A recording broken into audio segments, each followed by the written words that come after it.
Welcome to the More Life Podcast, where creatives, problem solvers, and entrepreneurs talk about squeezing more out and finding meaning in this crazy thing we call life. Let's dive in. What's going on, guys? Welcome back to another episode of the More Life Podcast. My name is Bart. If you're new around here, and I would love for you to do a few things for me as we just get started. First, number one, I'd love for you to go and find this show on podcasts, wherever you listen to it, on Apple Podcasts or Spotify, and leave a 5-star review and leave a comment if you're watching this on YouTube and what you most like about it, and hit the subscribe and like and follow buttons. Today, we have an extremely special guest in the house. I'm very inspired by their work, and we're going to have a great conversation. We have Kevin Kraft. Kevin is a designer based in the Dallas area. Kevin, please say what's up to everyone, please, on the show. Hi, everyone. How are you? And thank you for having me. Awesome.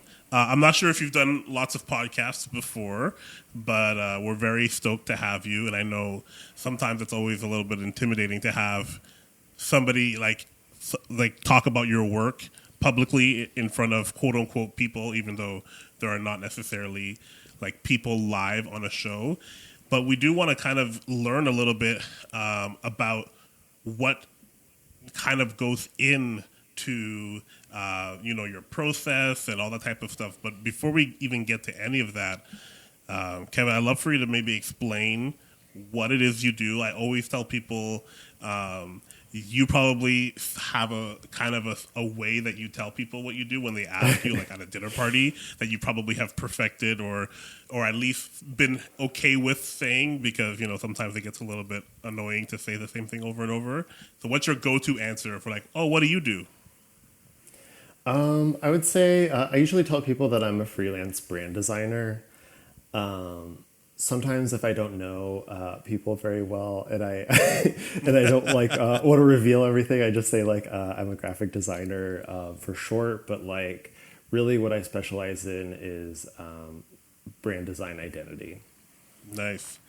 And do people often know what you mean when you use the word like brand and branding? I feel like in 2022, everyone's a brand. Everyone has social media. They kind of understand, oh, you do that thing where people live in like Tulum or Bali and do it too.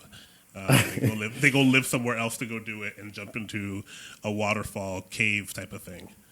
But you're not in a cave, you're in Texas, which is a big difference.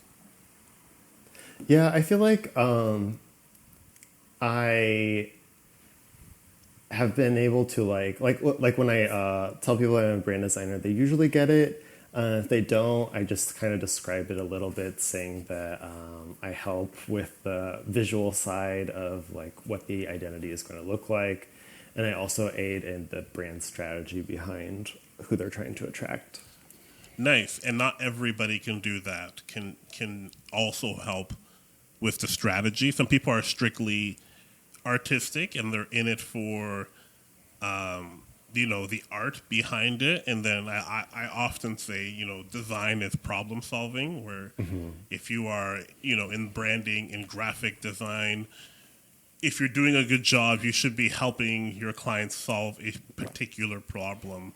So if you can also add that strategy component, it's like giving language to something that they are feeling and helping them identify with, or what these problems are and how you could help them solve it even more.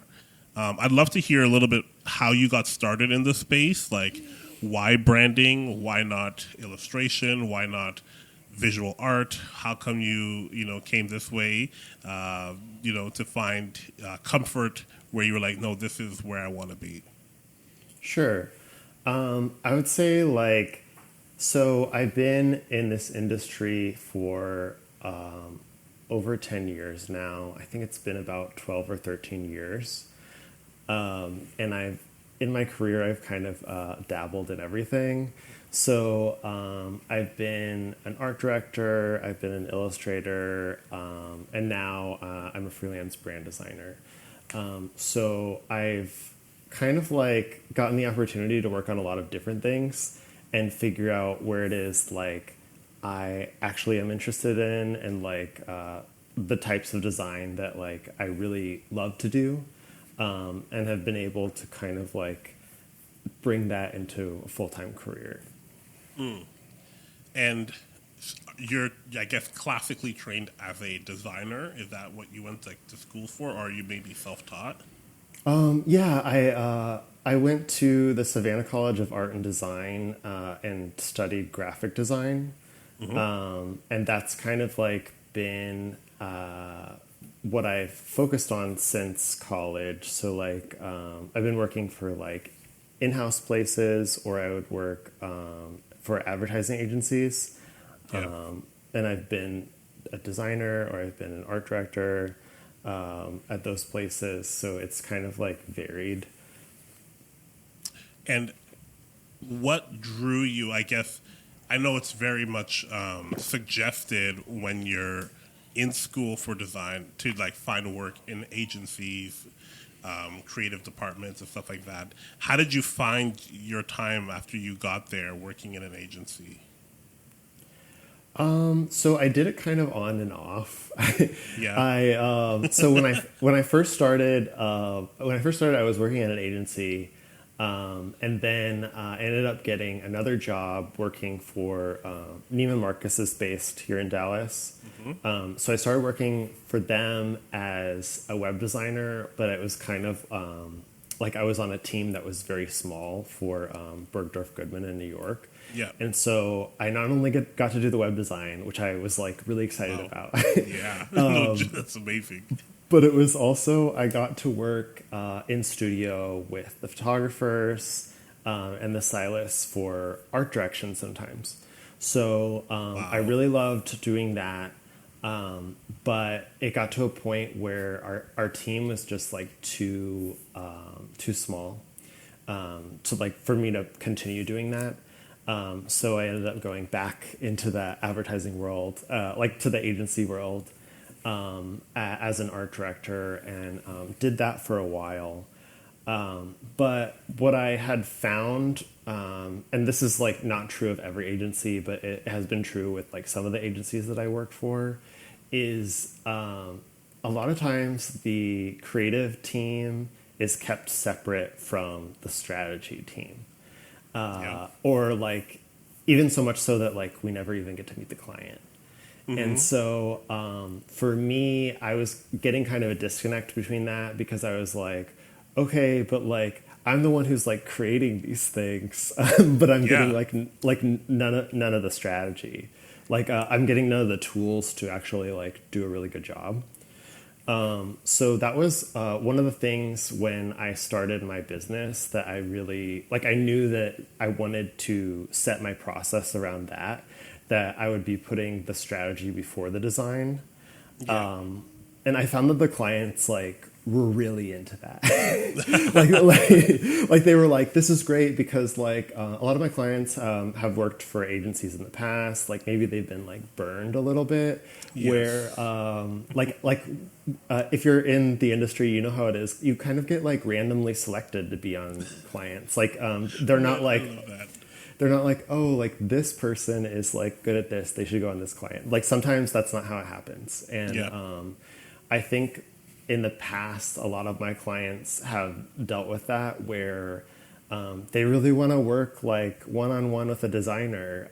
Like they want to be heard, basically. They don't want to have to like go through so many people.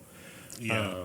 So that has been like a really positive thing for my business, I feel like. Yeah, we've seen that, and I've seen that as I've gone through the ranks of working in an agency. You start to see, oh, okay, it's not just me. We have the accounts manager, we have the project manager, we have all these people in this meeting, and sometimes I was invited and sometimes I wasn't, and there is so much that is passed between client and the business or the company, that it's hidden in nuance, that there's not real words for, that, as much as a project manager or account manager or whoever is there, creative strategist, can try to translate it for us, it's just not there. It's just not it's not the same as hearing the inflection and hearing the intent besides some of the descriptions of what they're looking for and how they're looking to see this idea come to life. Imagine tracing or drawing a portrait of somebody, but you're doing it through mediation. You know what I mean? Like there's a medium in between that's telling you the features of the person. It's cut through their lens, and that's where it kind of gets lost. You also mentioned you did art direction. How did you find that in comparison? I guess you're more in the driver's seat, kind of, depends on which perspective you think of it, because being the designer could also be the driver's seat, depending how you look at it. Yeah, no, exactly. I would say like art direction is kind of an all hands on deck thing, especially when you're getting the opportunity to direct an entire team. So the last time I had like a salary job, one of my biggest clients was Bertolli. And so I was having to manage a team of people that were in charge of photography and video, as well as like someone who's in charge of styling, which also could be me a lot of times, or like in charge of like coming up with the ideas of what these shoots were going to be. And it was very challenging because it was all like, it wasn't just shooting like product or even like people, it was shooting food, which is like it's almost like an in-between thing because it'll start to like expire on set. So you only have like a short amount of time to get everything done, and so I learned a lot working with food too. It's a whole different ball game. Yes.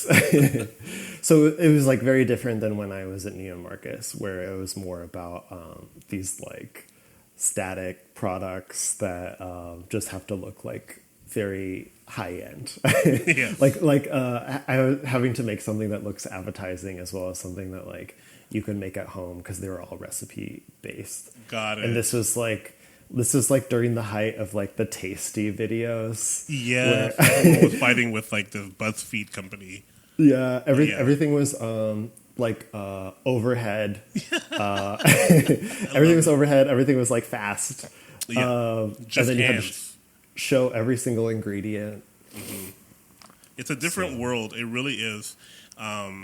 It's like the bigger projects that I've been a part of, or lucky to be in part of, I've kind of done, I think everything literally but art direction, and I'm actually okay with that. It does seem like a very all encompassing role to be like a creative director or art director of this large behemoth. It may not even be that big in terms of size, but just the amount of moving pieces that it takes and the amount of collaboration that you have to manage. I've done, the photography, I've done the video, I've done the design and animation and all that kind of stuff. And it's, I guess, when you're doing those roles, there's so much more specialized. So it's like, I just need to be the best photographer in the building today. That's all I have to do. I just need to be the best photographer that I can be in this one room. Whereas when you're the art director, it's like, I need to consider what the photographer is doing or what our BTS B-roll is doing. How's our lighting going to look? Do we have good talent that's going to be able to handle all of these last minute changes? Do we understand what the brief is? Like, there's just so much more involved. I guess maybe one day I ended up starting a business where I kind of do a version of that where you just stress about all the other looming pieces that are all over the place. But in terms of like your work that you do now, because you kind of you said that you went through the you did some design stuff, you did some art direction stuff, and you maybe bounced around between those two types of roles. When did you say, I want to try something for myself? And was that always like a part of your plan? Was it always like, hey, I eventually, no matter what I want to do, I want to do my version of this? Or was this like, I'll do this, and it was like, you know what, maybe I should start my own thing because I'll hop on. To be honest with you, I graduated in 2011, like peak recession time. uh, Perfect time to graduate. Perfect time to graduate. So much hope and wonder in the world. Yeah, exactly. But honestly, like I didn't have any like prospects or anything like that. So I started out as a freelancer. I was freelancing for Creative Circle. And I felt like for so long, it was just like my number one goal was to have a full-time salary job just to like, get in the door. Yep. And so for so many years when I had those jobs, I never really thought that I wanted to freelance again. Like I was just kind of like, this was like okay, but like I kind of like conditioned myself to think like, oh, I want like the paid vacation time and I want like these things. Or like you're in you're in Toronto, so like for me it's like health insurance. It's like a really big deal. Of course. Of course. But it's like I was kind of like, I don't know, but I was at my last job for 3 years, and towards the end, I was just kind of like, I know that I want to do something different. So I started interviewing at different places, but every place that I interviewed, it kind of felt like somewhere I had already worked before. Ouch. Yeah. And not necessarily like the one that I was working at the moment, but I was like, oh, this is like this version of this place that I already worked. And I was like, I don't think that I want to do that again. Yeah. Were you looking for a challenge?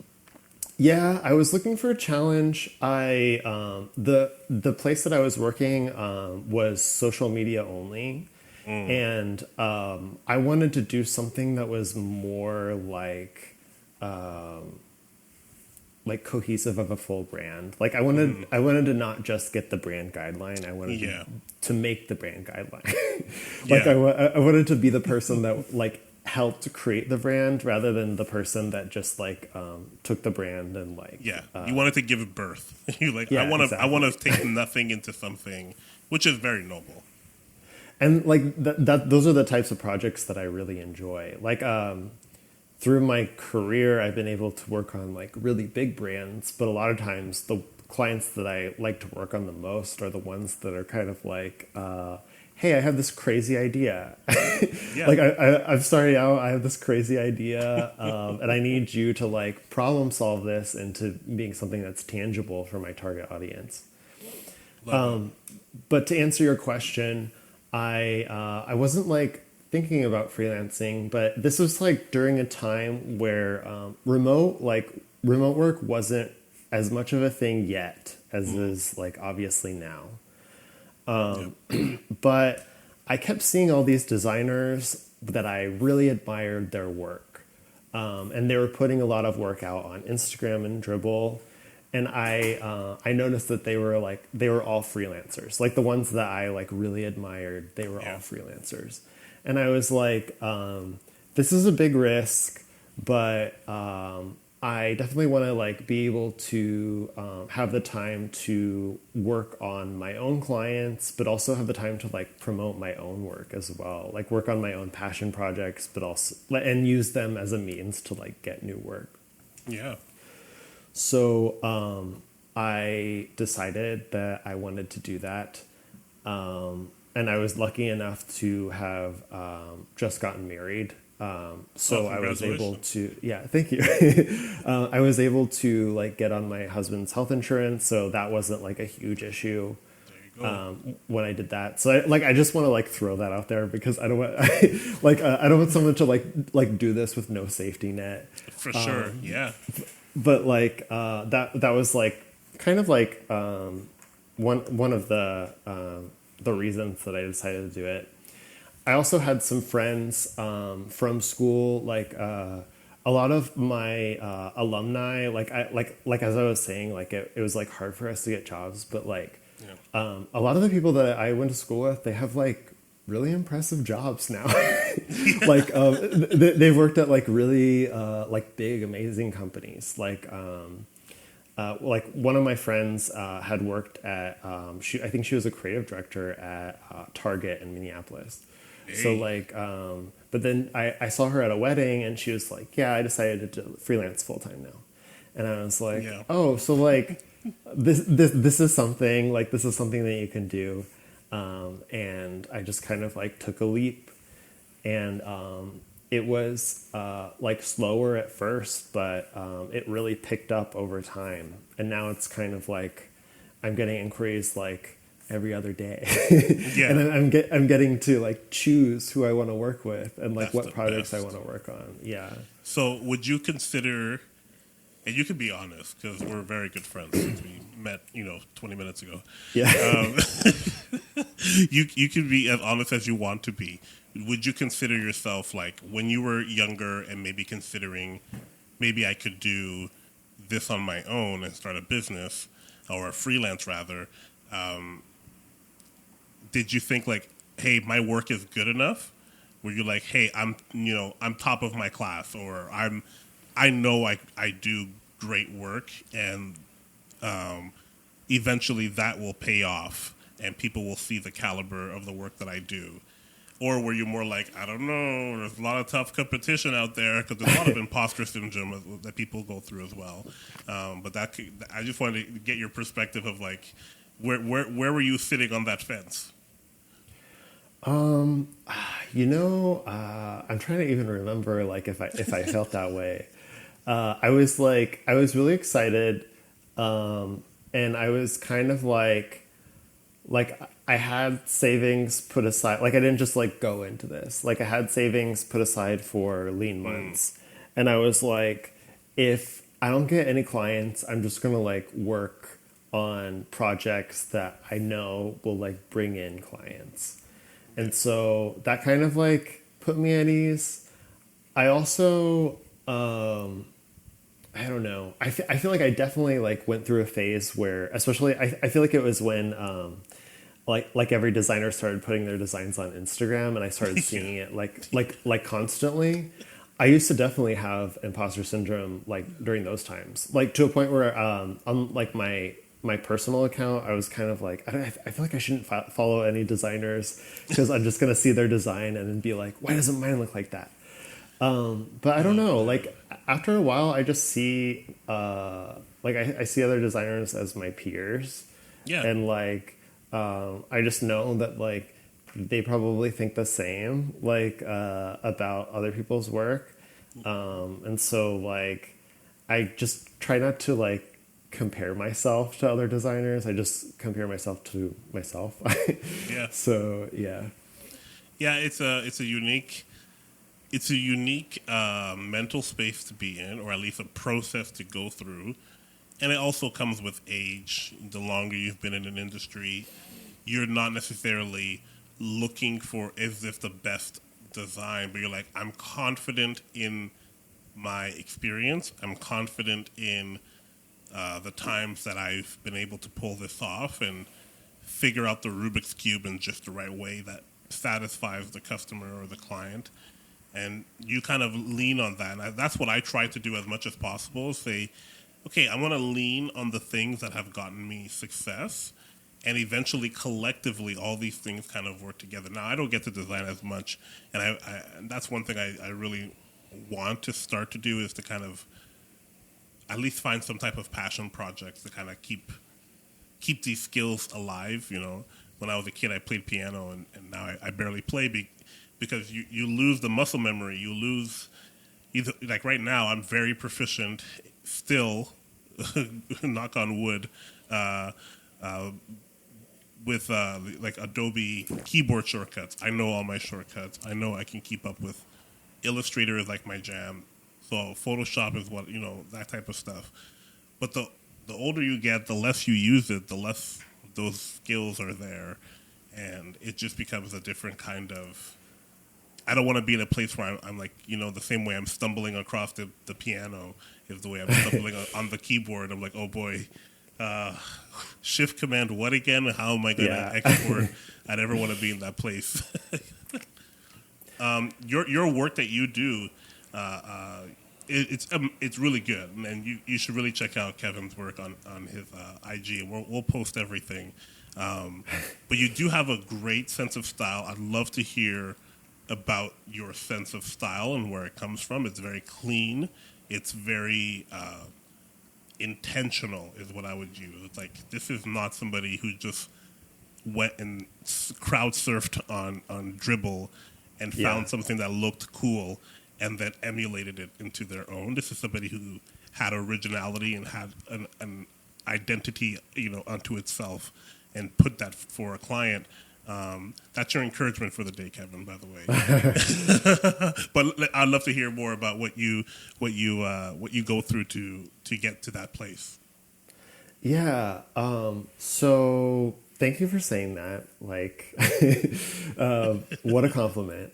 But I would say like, one of the places that I worked at, and this is just like something that stuck with me, was the creative director was like, when you're presenting to a client, like they want to know where you've been and they want to know what this design is made of. And so that just kind of like stuck with me for a while. Wow.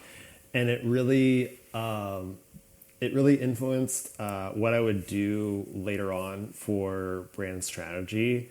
Is I have these workshops that I do with my clients before we do any of the designs. And I have keywords that I use when I'm designing, as well as like who the target audience is. Like these are like standard practices, I think, that a lot of designers have. But I make sure in my presentation that the clients can see basically like piece by piece, like what is going into this brand. And so I have descriptors for everything that is shown. So it's like, it's almost like the presentation is an art form in its own way. Like I like for when I create my designs for you to be able to kind of like dissect them and see how they're put together. It's just like, for me, it's like intentional decisions are the most important to the clients. And also like, I feel like it's also important whenever I look at designers that I like as well. Yeah, it's almost like there was a big fad. I don't know what year you were born. I was born in the mid-'80s. There was a fad of like having a version of something that was made like an electronic thing, but having a version eventually come out that was see-through, where it was like, oh, like you had a phone, like a regular home phone. Oh, yeah. But then there's also like, there's like a version of the phone where it's all like plastic and you can see the inner workings. And what I feel like your style represents is almost like, yes, you see a solid fill here, color, but just know that there's probably a kick-ass brand guidelines document that shows the inner workings that we don't get to see. But I can see traces of that even on your website and stuff like that, where it's like, oh, this person is working inside out. And it's not just looking for surface solutions, but this is something that's a little bit deeper, that probably has, you can tell, at least I can tell, I'm going to say it this way. I can tell by looking at your work that there's something deeper that I know ties into the entire company that I know I maybe can't see it, but it's there.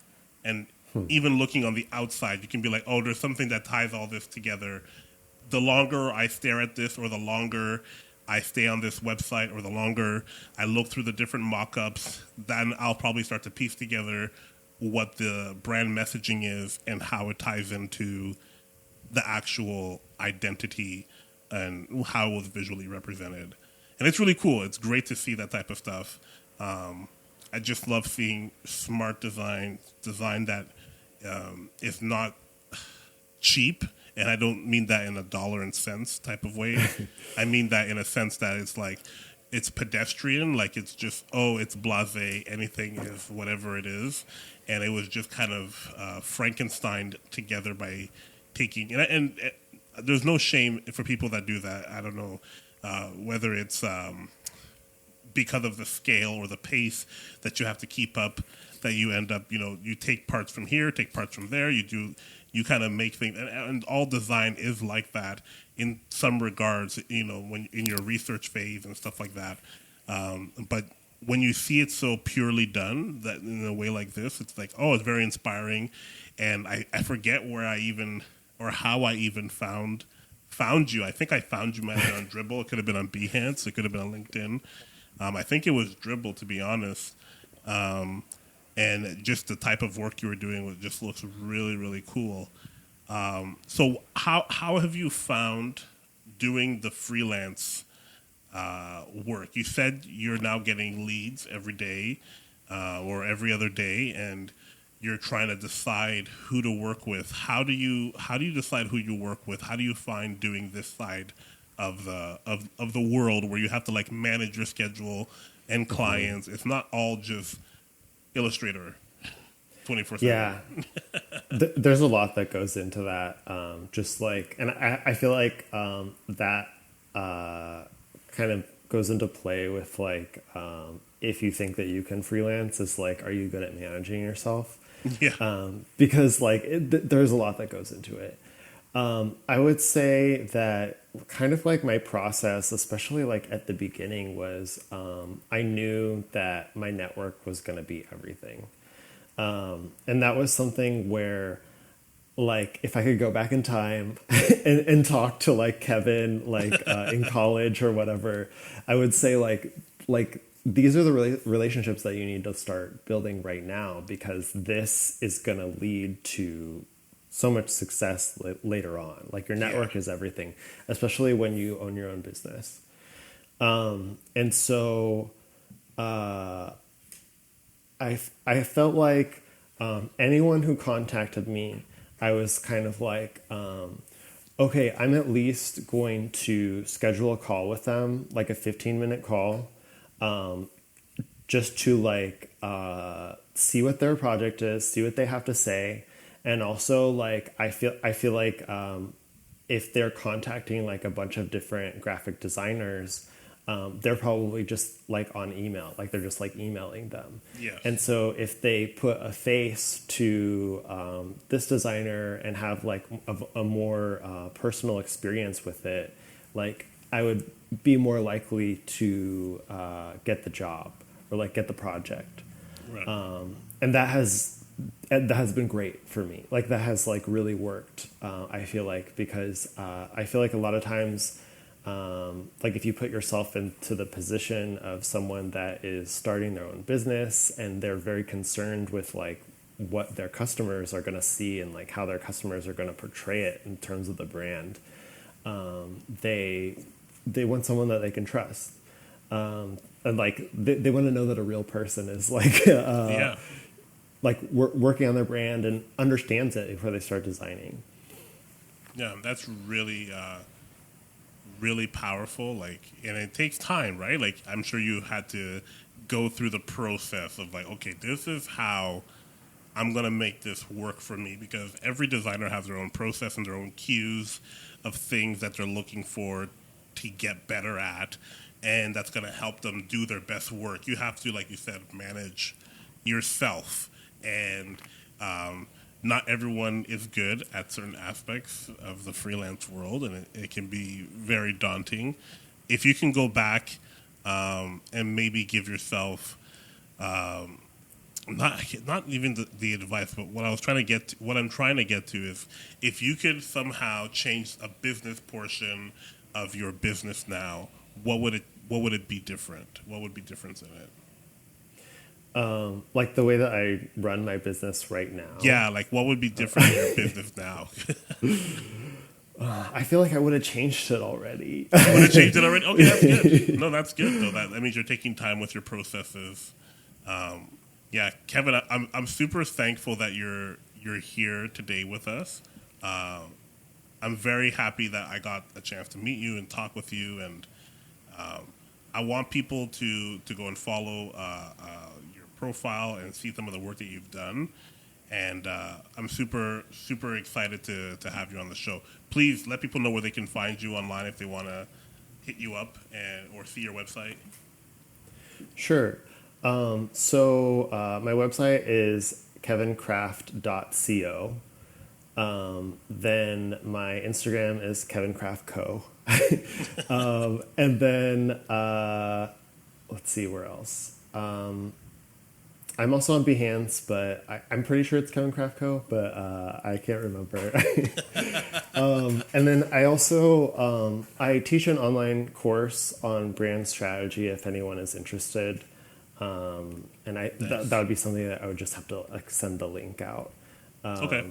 But yeah, I'll get the link and we'll put it inside the bio for this episode if people want to join in on that.